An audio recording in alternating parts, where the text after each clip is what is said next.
Hello po, magandang tanghali po sa inyo mga kaibigan. Nandito ako sa Barangay Sinaliw, Munti, Alfonso, Cavite. So may iba-vlog po ako sa inyo guys na rest house farm.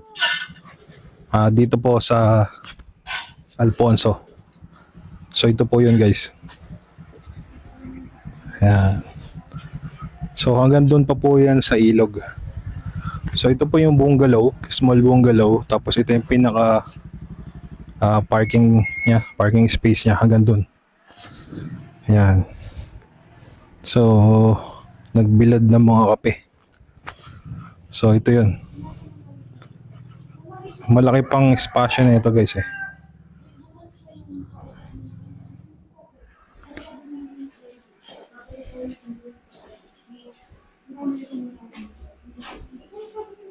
Check natin itong pintuan. Yun. So may espasyo pa rito sa sa pinakagilid niya. Pati rito sa kabila. Maliit na space na lang. Daanan na lang ng tao eh. Yan.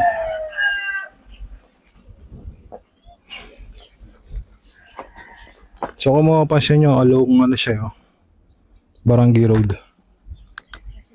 Ayan, along Barangay Road. So usapin natin yung pinaka caretaker nito.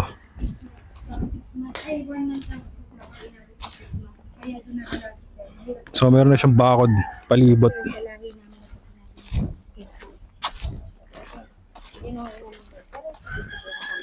Pero kung halimbawa i-workout natin, Gaano kalaki po ito? 1,950 square meters. 1,950 square meter. So tax deck hindi po siya kalin title. Tax Pero deck. may approved na. Parang meron po. So, kumbaga sa ready na for title. Ready na siya. So ang may-ari po nito foreigner na Foreigner. nasa Amerika, nasa ibang bansa. Wala.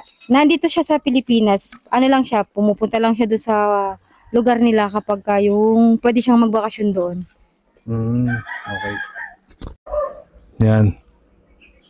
So ilang years na 'yan Ito pong bahay na itayo. 2017 kung hindi ako nagkakamali. 2017. So up to now 2026. 6, So mga ilang years na 'yun? 17, 18, 19, 20, 22, 23, 24, 25, 26, 9? 9 to 8 to 9? Ay, calculator lang natin. Kaya ka lang nagkakalit. Kuya. Ano ba kuya? Nasa Ano bro, ilan? alin eh. Ito, ilan taon na? 2017 daw eh.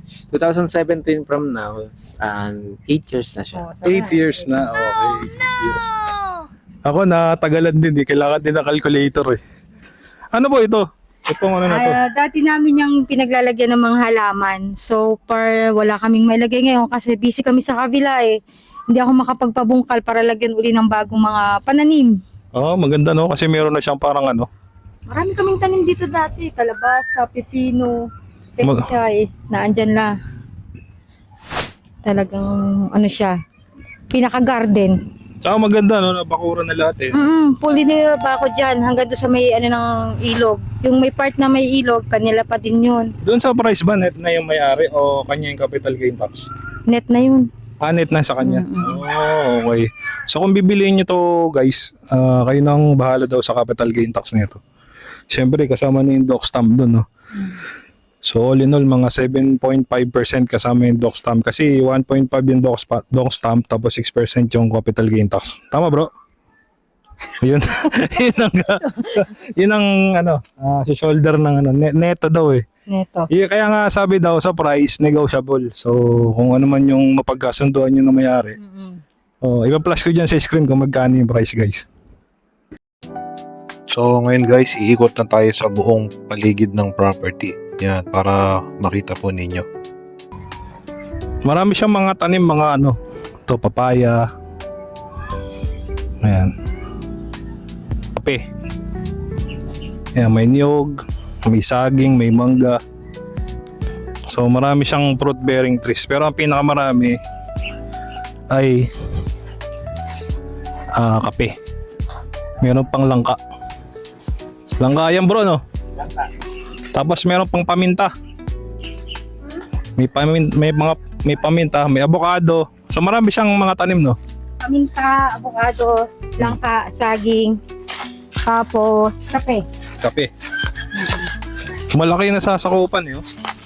Kaso mostly puro mga paminta tsaka kape.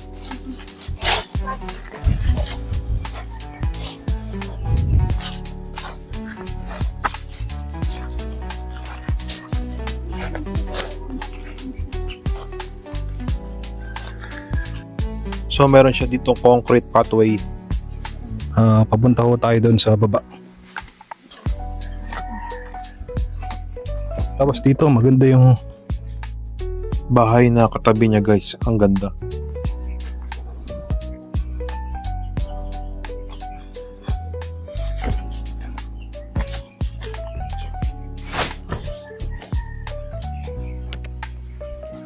Ang ganda.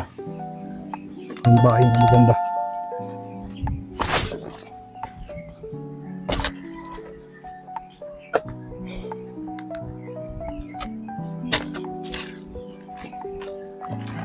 Kung mapapansin nyo, no? Ang dami niyang mga tanim. Hanggang doon pa yan sa kabila eh.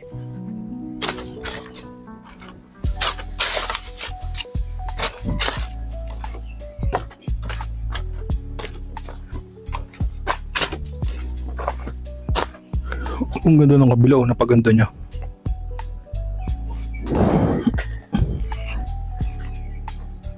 Parang events place to ah. Events place yung katabi.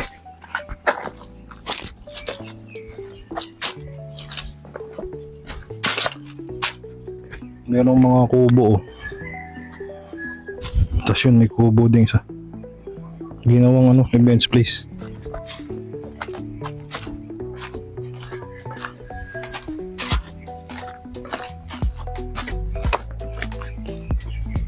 Ganda oh.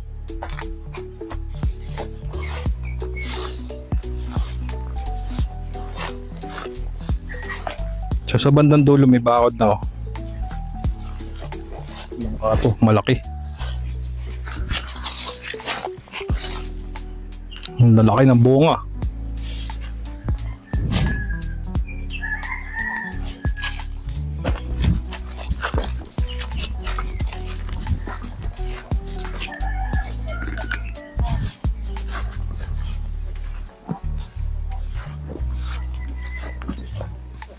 Ang ganda nung katabi niya, no?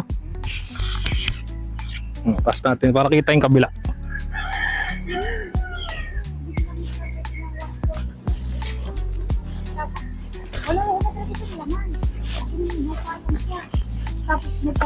Ang ganda, oh. Parang ginawa niyang events place yata yun, no? Events place? Ang ganda, eh. Meron ding concrete pathway yung pakabila. Parang rectangle pala to. Papuntang ilog. Ito yung papuntang ilog. Paano ba? Dito kuya. Yeah! Ayaw na po. Ayaw na eh. Oo. Tagal ka na rin kasi hindi nabubuk kami. Ano pong pangalan niya ate? Ha? First name lang, first name. Ha? Dito tayo. Yan, medyo... pero ito talaga may ilog. Nagdaan talaga ng ilog dyan. Papunta dito. Pero ito, nagpagawa rin talaga yung bataan ng sarili ng daan. Sana. Ito kung tawagin, Hilog Kanluran. Kaso ano na to eh? Easement na to eh. Pero sabi naman nung nakausap namin before, wala naman daw problema. Wala namang kumbaga wala namang sisirain. Papagandahin nga lang. Yan. Oo nga. Pero yung sinasabi mong 1,000 to? 1,950 square meters. Hindi to kasama sa 1,000 na niya. Parang ito na excess, di ba? Oh, ay, hanggang doon lang sa may bakod. Oo, hanggang doon nga lang. Ito yung pinaka-excess. Marami din Easement to eh, easement. Doon nadaan. So, ang pagmamayari na nito, gobyerno. Government na ang mayari. Oo, pero Pero okay pa, pwedeng gawin nga na to, ipaliguan. yan nga sabi. Malinis ba yan? Oo, kuya. Pag, Pwede maligo dyan? pag diyan ka dumaan, diretso may pansol doon, may pamphlet. May pansol? Oo. Parang puti pa yun. Kuya ng salipit. Oo. Kuya. At saka ano. Okay ah. Maganda to palinisan para makita mo yung baba at saka madali kang makapunta sa baba.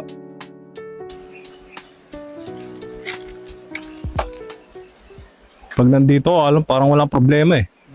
Ayos yung tanawin eh. Pag gusto mong tumawid ng kutitingga, gusto mo daan doon, pagkas ng kutitingga. Nasakay titingga ka na. Ah. Wala nga, kutitingga na yan eh. Ito. Oo, may daan doon. Pag tawid mo kay titingga na no. Paglabas mo doon sa may integrity. Ay pero pag sa labas, ang layo pa ng babiyawin mo eh. Medyo malayo pa yan eh. Oo. Ito, isang tawid na lang ng ilog oh, kay titingga na. Oo, kahit school nga, dyan, ayun lang eh, nakatutok sa hanggang. Oh, yung school eh. Yung elementary. High school. Hindi ibig sabihin malapit to sa ano, sa Amuyong. Ay, hindi po yan. Kasi lalabas ka pa dito, tapos taas ka ng highway. Oo. Kasi sa Amuyong, sa kay titinggahin, di ba? Tapos papuntang Twin Lake, Tagaytay. Pero minuto lang din papuntang Oo. Okay, salamat ate ah. Ayaw mo talaga sabihin first time ate. Malalaman ka eh. Ayaw! Wala na, makikita ako sa TikTok. Kilala ko TikTok. Sa ano to te? Sa YouTube. Makikita ka sa YouTube.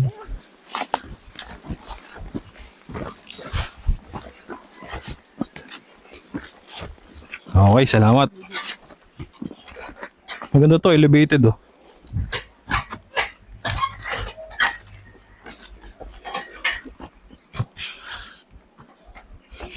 Ayan, tataas natin. Maganda yung pagbukas lahat ng mga ilaw. Paggabi. Tangke pa lang yan, kuya. Pero may tubig na yan. Ano pag nalinis, may tapas ito, ang ganda nito, ano? Power ginagamit ko dyan. Ah, ito yung tangke ng ano? Tangke pa rin ng tubig. Ah, ito. Baka mga next week, maglinis na kami. Tingnan natin buong kapiligiran.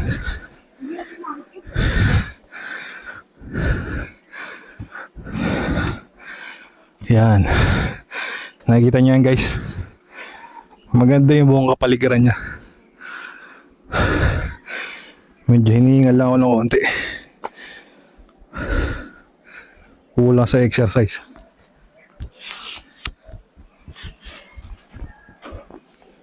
Okay.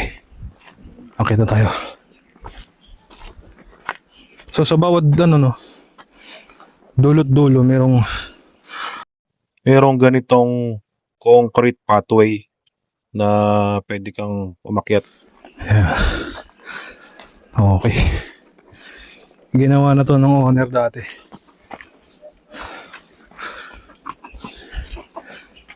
So yun. Kung interested kayo rito guys, maganda to kasi marami siyang mga tanim na eh. Tapos napaayos na nila.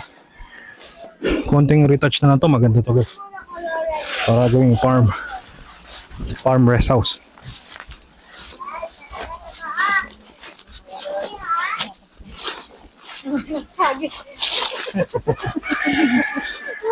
Do may langka rin oh. Saging nga hinog na no. Pero ano pa siya? Ganyan na yan, di na yung lalaki basta may nahinog na. Ayan o. Senyorita. ang tawagin. Senyorita. Matamis yan. Hinihingal ako dun brad ah. Di ba? Pero basta hindi hinihingal ko. Dapat ganito araw-araw para healthy.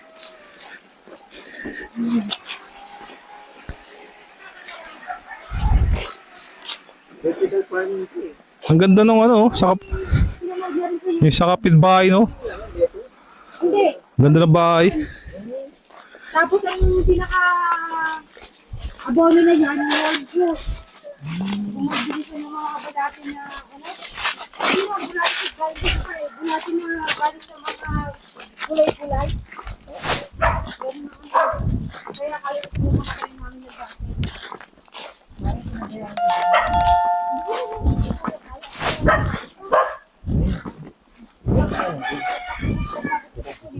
Oh. Videoan ko lang yung ano, bahay. O sige. Sige lang. Buksan ko lang. Ah, sige. Maraming parkingan dito yun. Pwede sa labas, pwede. Sa loob, meron din. Ito, retouch na lang nila to. Pasok tayo sa maliit na bungalow. Yan.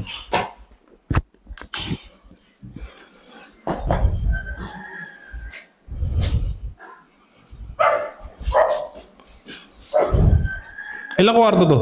Dalawa ko na. Dalawang kwarto. Okay. Yung pinaka-dirty kitchen na dalawa. Doon sa kabila. So ito yung unang kwarto. Yan. Tapos meron na siya sa taas na built-in cabinet.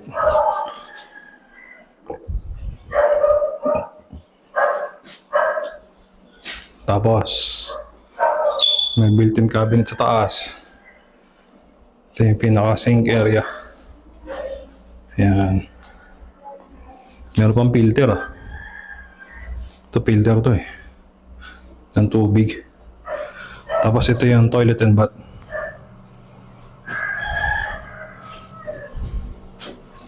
So meron siyang heater. Ayun oh. Okay pa eh. Konting ayos lang to. Maganda pa rin to guys.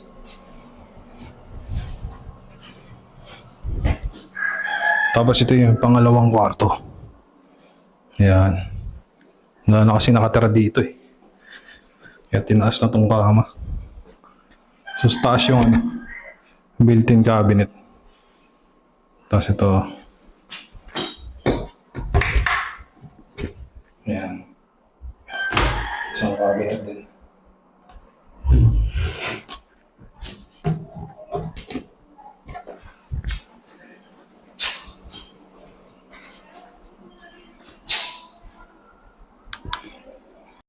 So, check naman natin yung ano, yung pinaka-kusina.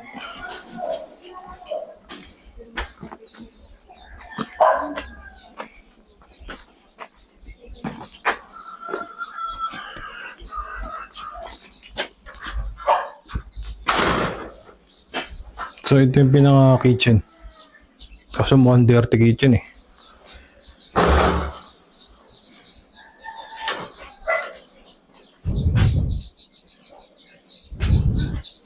Ito, ano to eh. Ginampugon. Lutuan.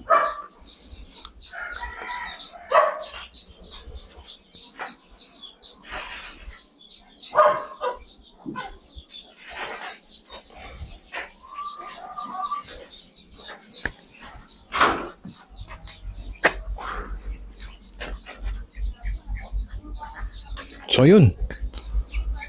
Kung interested kayo rito guys, ipo-flash yung akin number, tawagin nyo ako. Puntahan natin ng personal, mas maganda, mas may experience nyo. Maganda to sa personal pag nakita nyo. At maganda ang klima rito, simoy ng hangin, malayo sa pollution. Dito ka lagi magtatanim.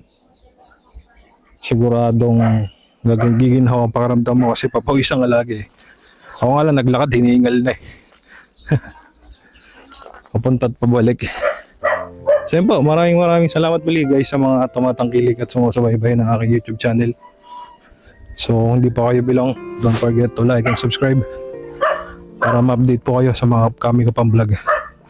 So kung nasaan man kayo naroon, stay safe always.